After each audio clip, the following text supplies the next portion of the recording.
Hi, welcome back to my channel. I know it's been a while, but I've recently been on a bit of a vacation or break from my shop just because I had a lot of travels coming up. And I recently just got back from Japan, and I'll probably do like a little Japan haul coming soon, so keep an eye out for that.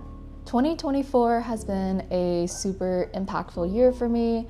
I started Sleepy Joe Art in February of this year and started making stickers, and eventually I launched my first enamel pins, and now I'm getting into polymer clay. Today I'll kind of be talking about all the ups and downs that I had this year. We'll get into talks about money, how much exactly did I make, how much do I spend on my business, lessons that I've learned, and just a general reflection of this year and any goals that I have moving forward for 2025. And of course, I want to give a shout out to MUNBYN, who is kindly the sponsor of this video. I'm always really happy to work with them because I mainly use their products for any of my shipping label needs. They've been kind enough to send me a bunch of like really cool new labels to try. Like this one is a circular kind of silvery holographic one, some simple rectangular labels, and then this sparkly gold kind of rectangular label, which I think would be perfect for the holidays. One of my big goals right now and going into 2025 is to stay more organized. I live in a one-bedroom apartment, and for those that are also renting or living in an apartment, like, you know how important space can be. Because I have my life and my small business all in one place, it's very easy for things to get cluttered. So recently I've been getting more into organizing and buying organizational bins for my space in my apartment. And because I want to know what exactly I'm putting into all my bins, I've been able to really easily print some organizational labels. And of course, MUNBYN has amazing templates that you can use to help make your life a lot easier. These labels have not only served my small business a really helpful purpose in terms of like shipping labels and things like that, but they've also been now able to help me organize my life a lot better and just make it a little easier on me. So if you're interested in their products, I will include some links in the description below. So let's do a quick recap. I started my shop in February of this year, and I started out making stickers. This also marked the start of me really getting into content creation for the first time. So that's like making YouTube videos, making shorts, and I was, of course, having a blast. This was definitely my creative outlet. For those of you that maybe don't know, I initially started Sleepy Joe Art back when I was in college, but it was under a different name. It was called Cat Cafe. And funny enough, my shop became successful from me making custom Among Us stickers. I did the shop for a couple of months, like almost going into a year. I was also Twitch streaming at the same time, and I was a full-time student at school. I eventually transferred to a different university where the coursework became a lot more rigorous, and I was still trying to balance school life, friends, running my business, and Twitch streaming regularly all at the same time, which fell through pretty quickly. I closed my shop down indefinitely at the time and didn't really touch art for a long time once that happened. Art has always been a big part of my life. I did art growing up, so for someone to do so much art and then suddenly just drop it for almost a year, something just didn't feel right.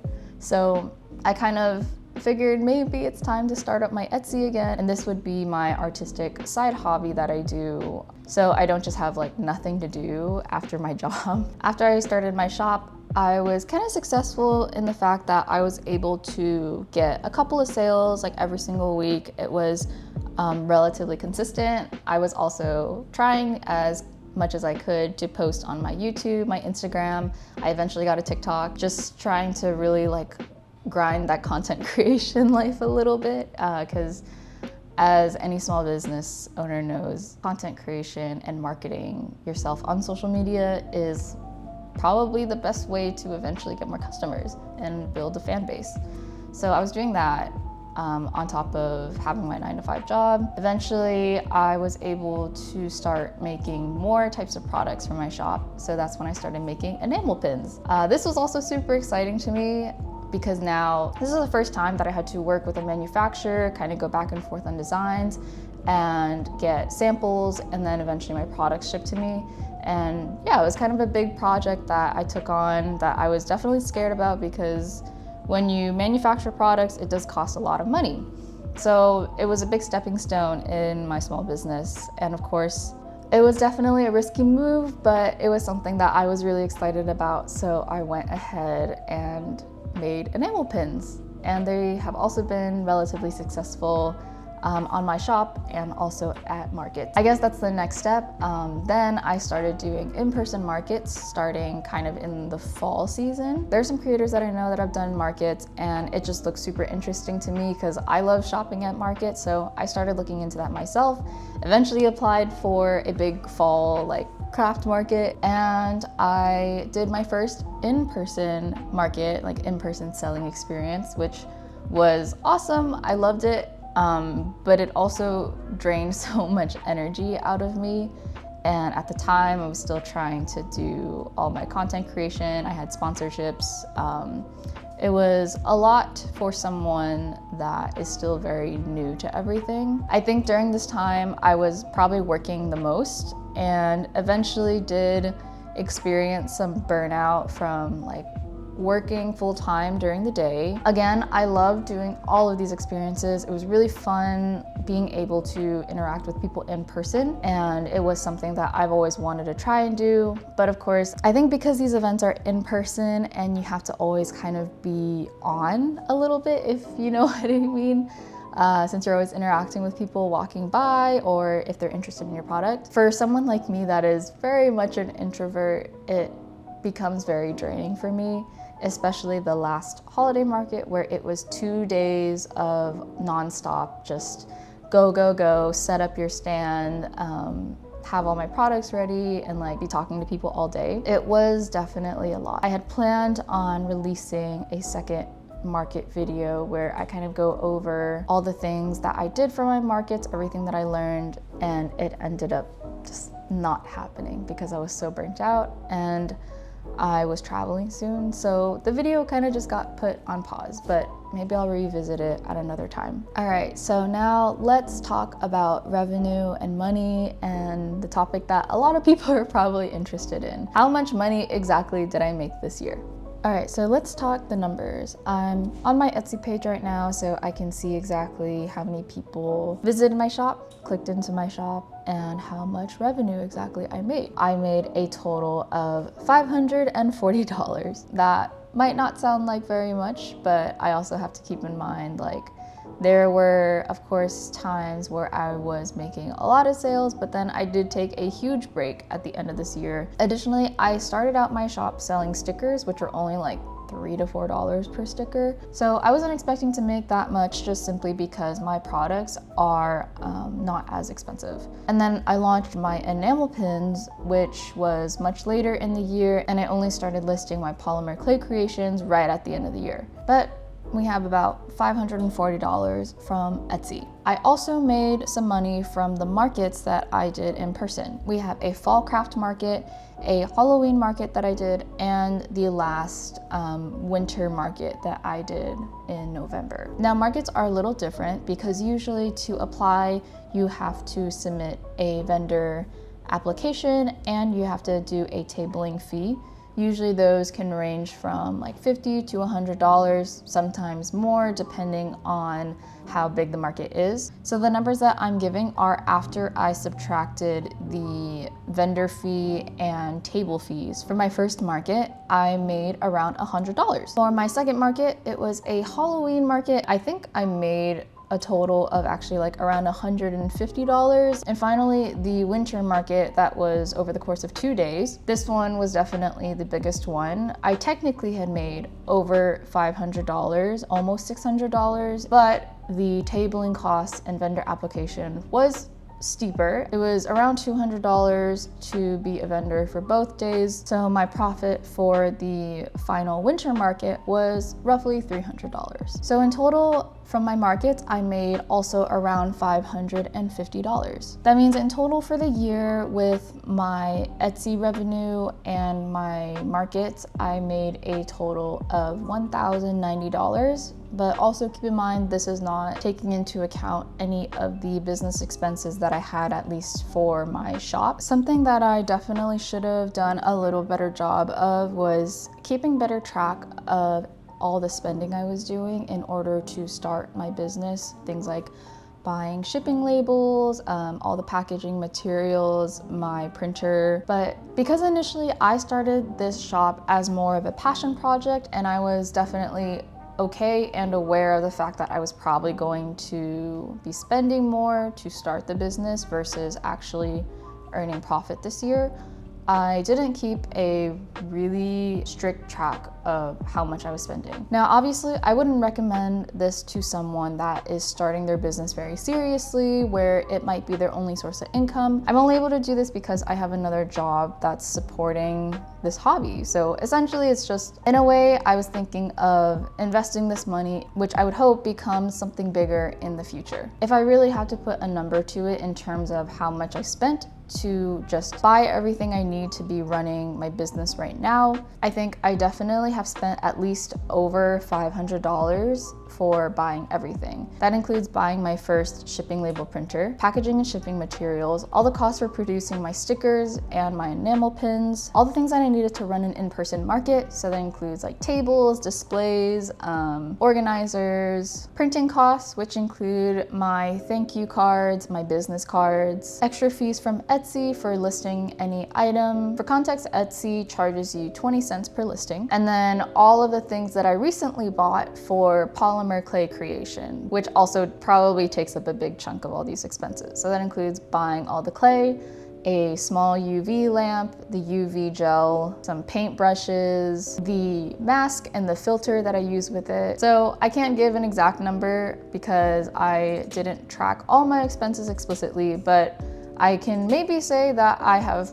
made a profit from $100 to around $500 this year, including all my business expenses for opening a business and also everything that I've sold for this year. All right, let's talk about some of the greatest challenges from this year and I guess lessons that I've learned from it. So starting a small business is not easy. I have a video that I made earlier in the year that has some more in-depth and detail about all the struggles I was going through at the time, but it was a very rough start to the year. To give some context, earlier in this year in the state of Georgia, we had a lot of issues in terms of postage and mailing and things getting shipped out very, very slowly. This is because for whatever reason, they decided to create a centralized mailing hub in South Georgia where they decided that all mail that comes through needs to go through that one distribution center. It ultimately came down to a lot of people being unprepared. Once they opened up, they were not ready for the influx of mail that was coming in, and it was just too much to handle for them at the time. There were so many issues, especially with small businesses also here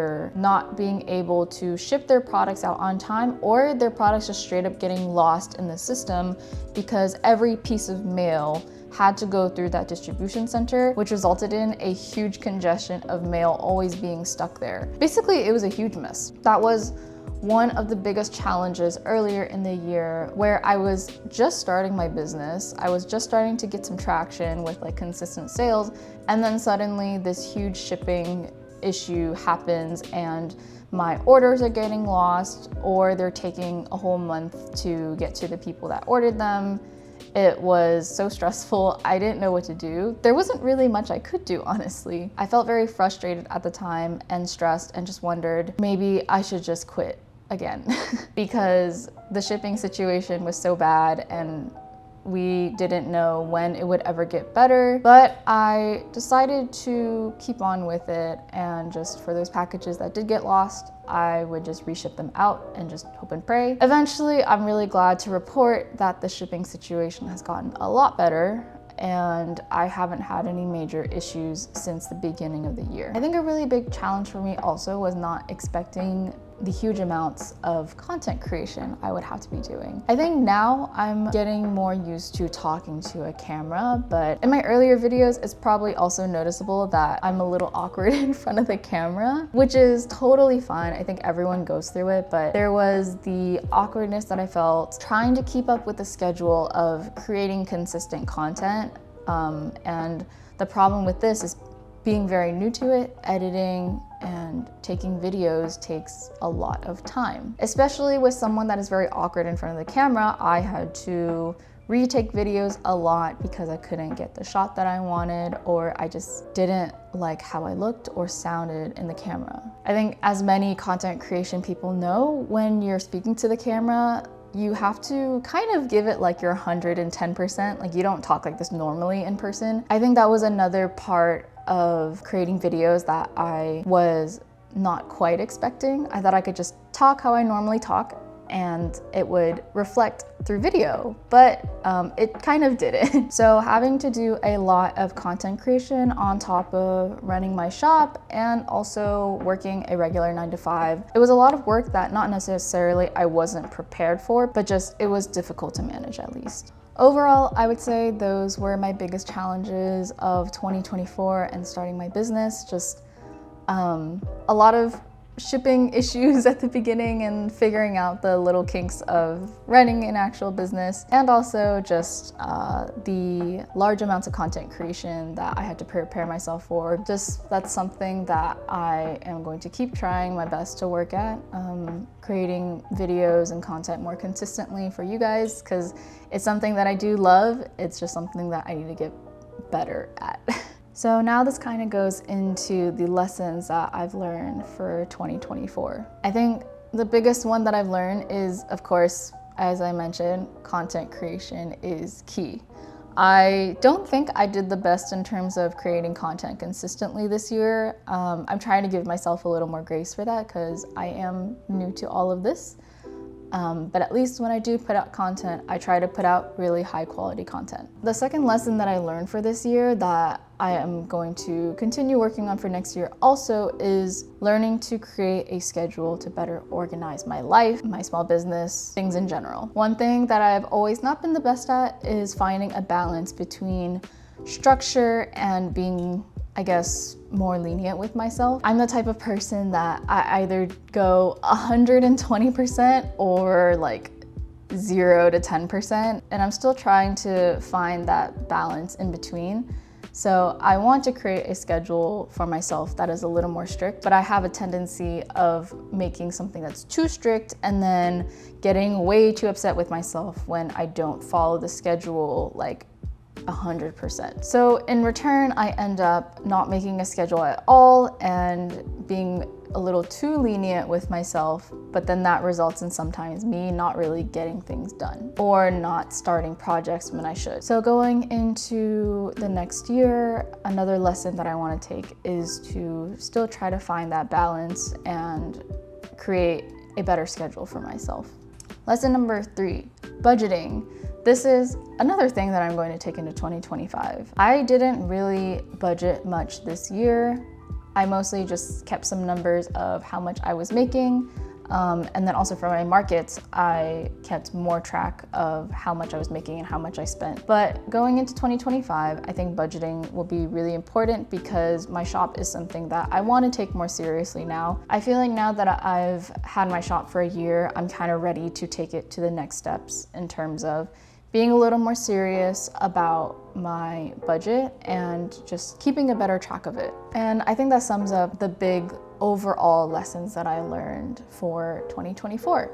Of course, there are a lot of little details, more specific to like creating stickers or creating enamel pins. If you're interested in those and like want more detail about those, you can go check out my more specific videos on how I made enamel pins or how I made stickers. And of course, I want to end the video on a positive note of all the milestones that I hit for this year. Of course, number 1 being starting my shop in the first place. I was definitely pretty nervous about it since I had closed my shop for so long, and there was a lot of, what if it goes nowhere? Will anyone even buy my products? Is it worth spending my time doing this? Should I be maybe focusing on something else instead. Ultimately, I was really glad that I took the step forward and opened up my shop again, because this year has gone a lot better than I expected, honestly. And even doing content creation and building a bit of an audience on my YouTube especially, it was all stuff that I was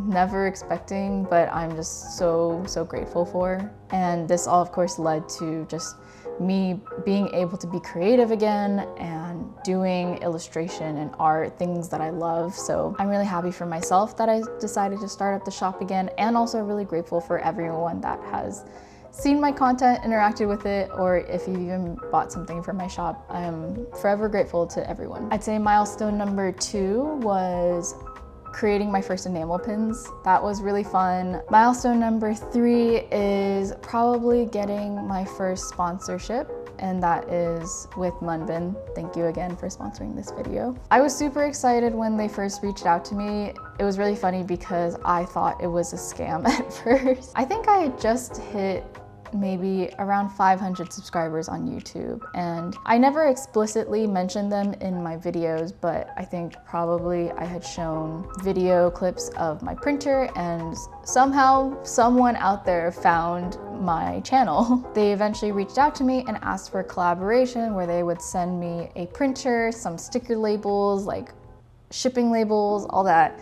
And I was really excited. After I confirmed that it was not a scam, I started working with them, and now we've done like a couple of videos together. I have another cool video planned in January that will also be with them. But yeah, getting my first partnership was another big milestone that I was very proud of myself for, and also feeling very grateful to all those that are supporting my content, because yeah, without like you guys, I would not have gotten here. And the last milestone, of course, is doing in-person markets for the first time.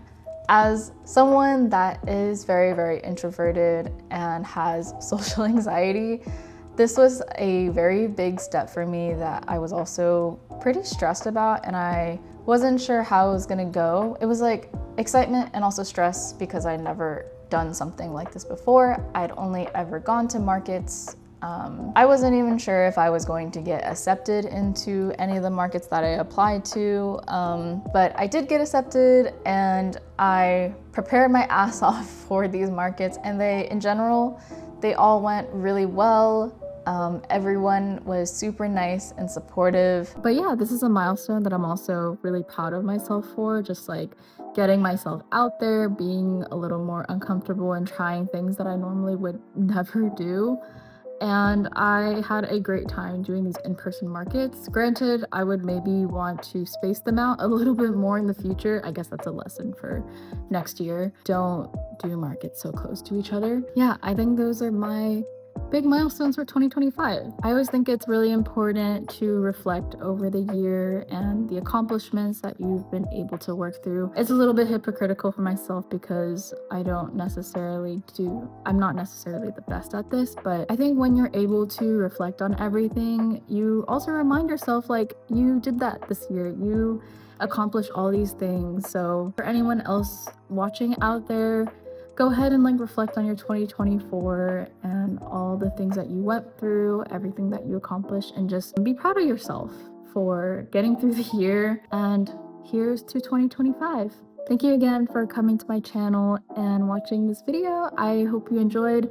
Thank you again to MUNBYN for always being a wonderful sponsor. And of course, thank you for supporting my channel, whether you're just someone that casually watches, or if you've interacted with any of my content or seen my art or visited my shop. I appreciate everything, and I'm super excited to continue creating more products and content for you to enjoy for the upcoming year. So I guess I'll see you guys in 2025. Bye.